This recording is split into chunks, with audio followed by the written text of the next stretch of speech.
Yet again, look up, dear Christian brethren, and amend your prayers from this time forth.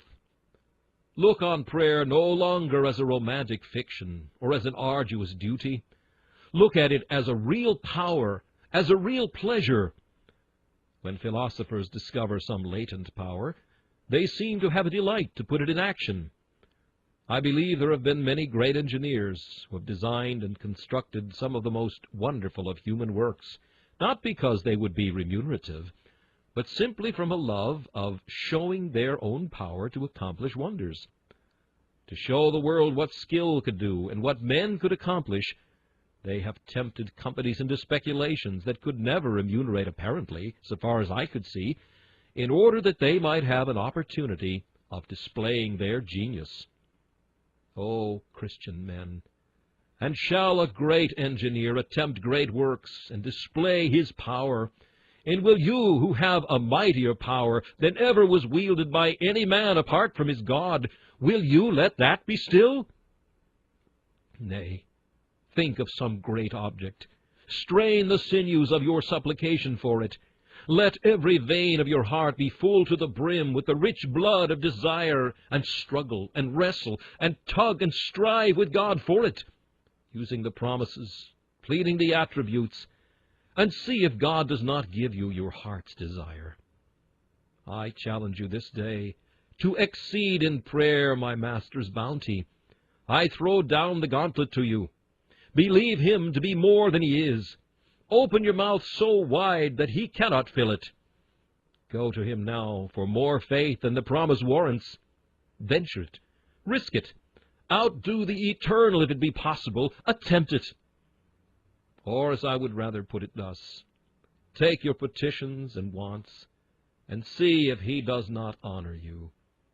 Try whether, if you believe him, he doth not fulfill the promise, and richly bless you with the anointing oil of his Spirit, by which you will be strong in prayer. I cannot refrain from adding just these few syllables as you go away. I know there are some of you that never prayed in your lives. You have said a form of prayer, perhaps many years, but have never prayed once. Ah, poor soul, you must be born again. And until you are born again, you cannot pray as I have been directing the Christian to pray. But let me say this much to you. Does your heart long after salvation? Has the Spirit whispered, "Come to Jesus, sinner, he will hear you"? Believe that whisper, for he will hear you. The prayer of the awakened sinner is acceptable to God. He heareth the broken in heart, and healeth them too. Take your groans and your sighs to God, and he will answer you. Ah, but says one, I have nothing to plead. Well, but plead as David did. Pardon my iniquity, for it is great. You have that plea. Your iniquity is very great. Then plead that precious blood, that all-prevailing plea. Say, for his dear sake who shed his blood, and you shall prevail, sinner. But do not go to God and ask for mercy with thy sin in thy hand. What would you think of the rebel who appeared before the face of his sovereign and asked for pardon with the dagger sticking in his belt and with the declaration of his rebellion on his breast? Would he deserve to be pardoned? He could not deserve it in any case, and surely he would deserve double his doom, for having thus mocked his master while he pretended to be seeking mercy. If a wife had forsaken her husband, do you think she would have the impudence, with brazen forehead, to come back and ask his pardon, leaning on the arm of her paramour?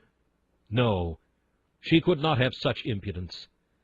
And yet it is so with you, perhaps asking for mercy and going on in sin, praying to be reconciled to God, and yet harboring and indulging your lust. Awake, awake, and call upon thy God, thou sleeper. The boat is nearing the rock. Perhaps tomorrow it may strike and be shivered, and thou be cast into the unfathomable depths of everlasting woe. Call on thy God, I say, and when thou callest upon him, cast away thy sin.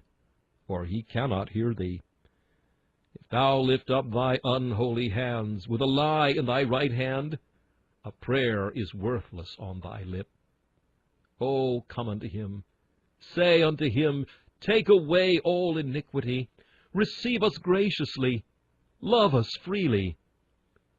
And he will hear you, and you shall yet pray as prevailing princes, and one day shall stand as more than conquerors before the starry throne of him who ever reigns, God over all, blessed for evermore.